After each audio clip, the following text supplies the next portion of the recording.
in mind that our goal in Afghanistan was to decapitate al-Qaeda, which had carried out 9/11. That has been accomplished. Now, Afghanistan is a sovereign country that is going to have to deal with its own security. That doesn't mean that there couldn't potentially be problems there, just as there are in Iraq.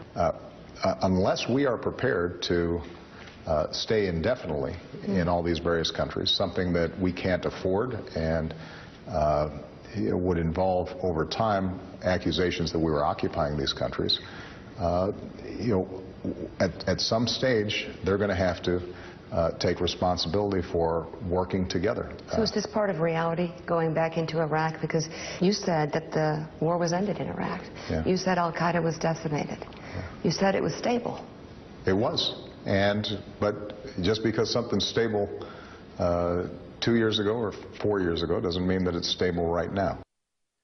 You see, I don't know if it's cognitive dissonance or just not understanding. It maybe the fact that he doesn't have any follow-ups. That was Mika Brzezinski, by the way. Really, actually, an interesting interview. I will always criticize some aspect of something because it's hindsight 2020, and what you'd ask the president in the media, and the fact is they're pretty much carrying his water for so much over at MSNBC. You might as well be speaking to Chris Matthews, should be Josh Ernst. That said, pretty good, interesting interview of saying, hey, you said it was decimated and it's still here, but you got some insight, and he elaborated on this. Welcome back. Crane Durham's Nothing But Truth, proudly on AFR Talk. Our guest, Ryan Mauro, he is the National Security Analyst for the Clarion Project, and he has been gracious enough to stick around. And Ryan, I play that for you because, once again, it highlights what we hear a lot of, and you articulated beautifully, which was, okay, you got the right and the left, or you can go the libertarian isolationists versus the neocon versus the neocon and gamer versus the far left. And different things are coming out, but it's the idea of, one, we invade, we do nothing. We fight this. It's their war. We really don't have to worry about it.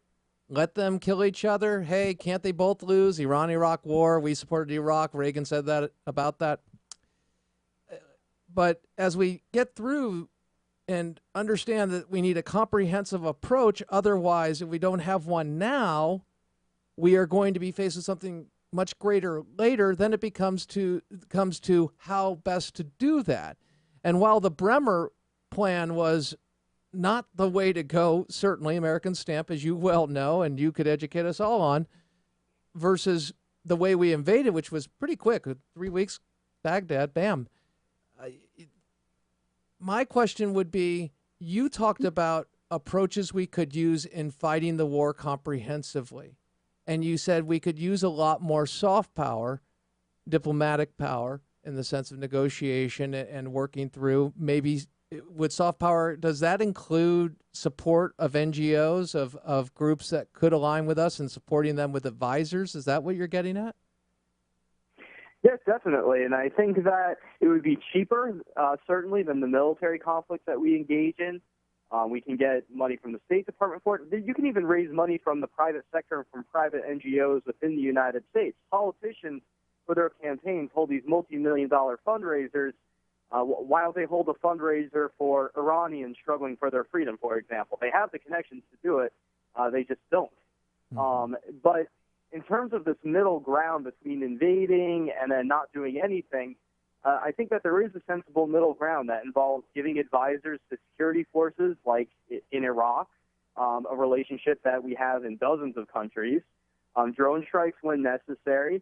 But to look at Iraq and Afghanistan as templates, imagine if the U.S. had backed the Northern Alliance that was fighting the Taliban for years before 9/11. How much easier would it have been to go in, topple the Taliban, and get out?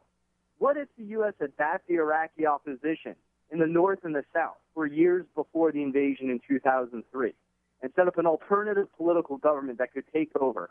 And yes, the countries would be more insecure without U.S. forces there on the ground, but is it worth it? Is it worth the cost, especially considering that there is, to a certain degree, some backlash on the ground against the involvement of U.S. troops?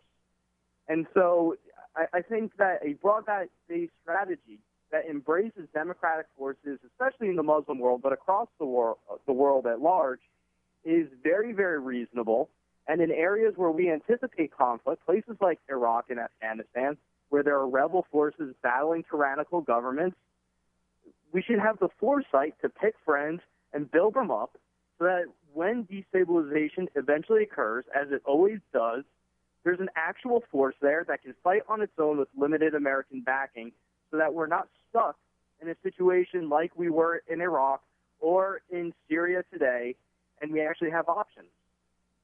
In those options, in developing those relationships and the investment into intelligence operations and understanding how that was harmed also by the threat of prosecuting them for what they did in light of enhanced interrogation tactics. I mean, a whole lot there. My point is you've got to have it's got to be comprehensive of understanding of those who are fighting on the front lines who we never hear or see or will witness the actual of what they do because it is a clandestine operation or they're getting information in some capacity and it is legal.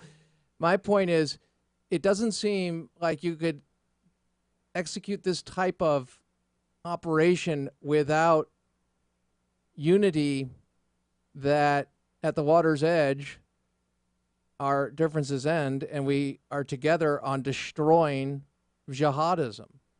And while there may be differences on how to pursue that, there's not going to be an internal movement to accuse one side of lying to the American people, and that being great propaganda for our enemies. And also, they understand what General Deem understood in outlined in Grunt magazine. It wasn't General Deem, pardon me, but in Grunt magazine about using our political system against us to manipulate policy to make sure that they never really have to face the full threat and a long-term comprehensive strategy that would end them because they can manipulate quite put it directly, the American left in this country.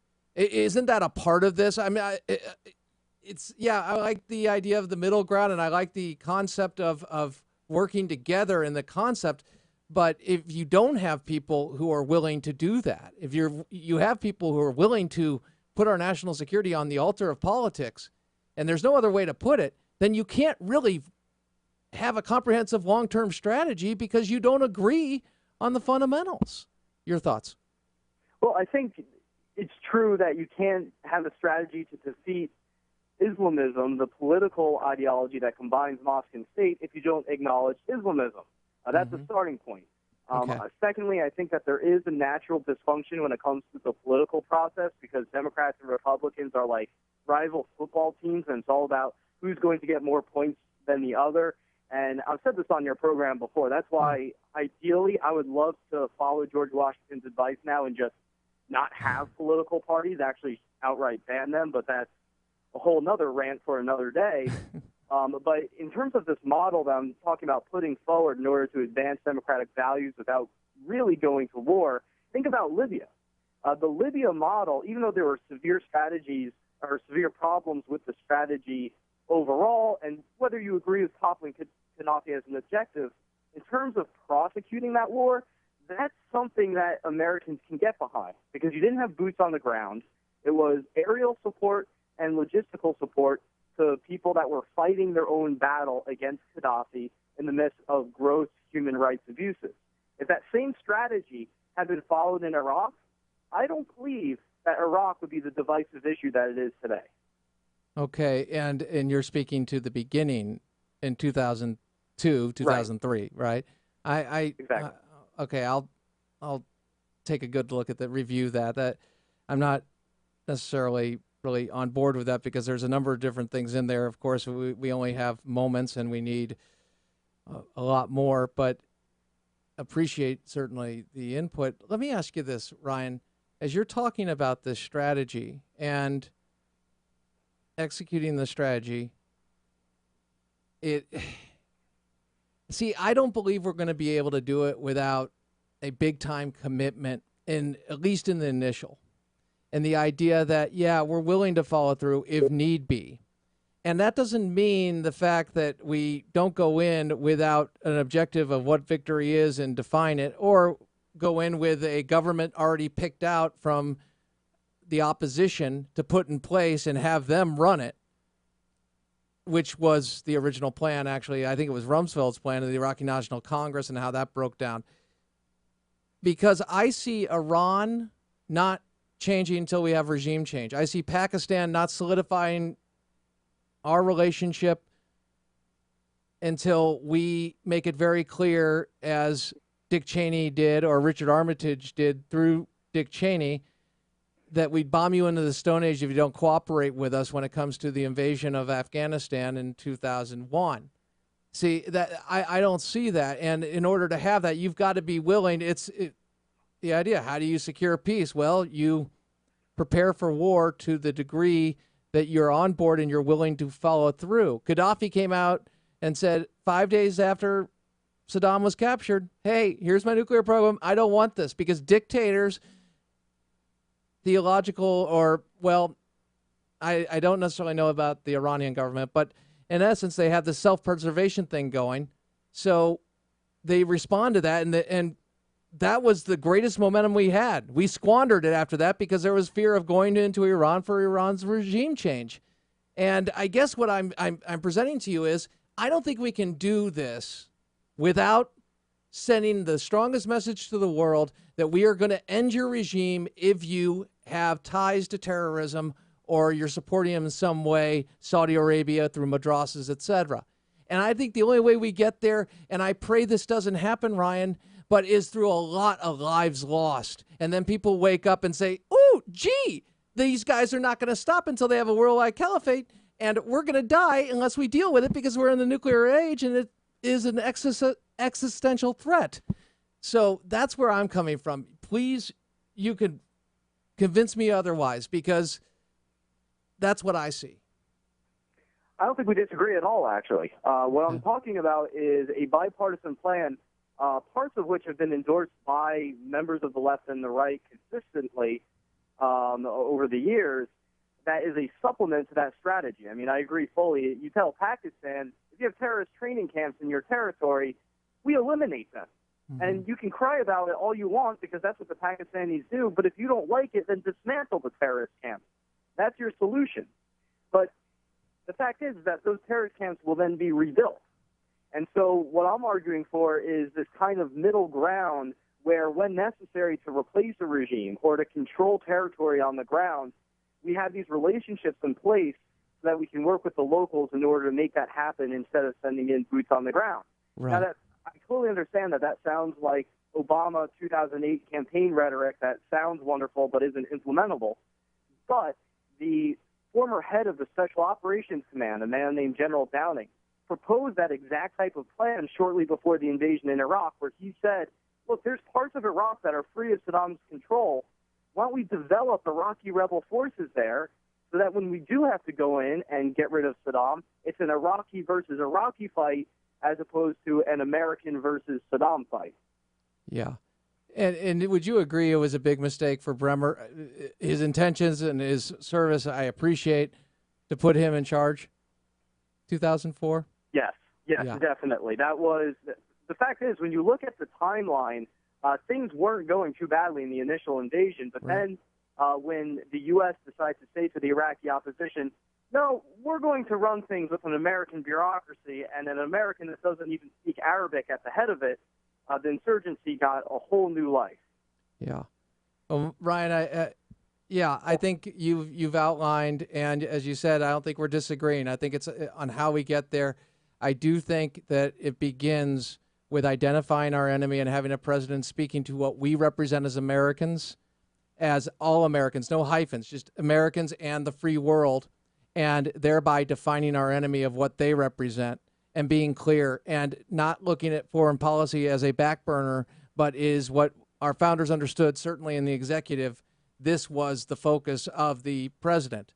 That is his job and the job of the federal government. So with that in mind, I appreciate your perspective as always, and thank you. Look forward to speaking with you soon. All right, looking forward to it. Thank you. Take care, buddy.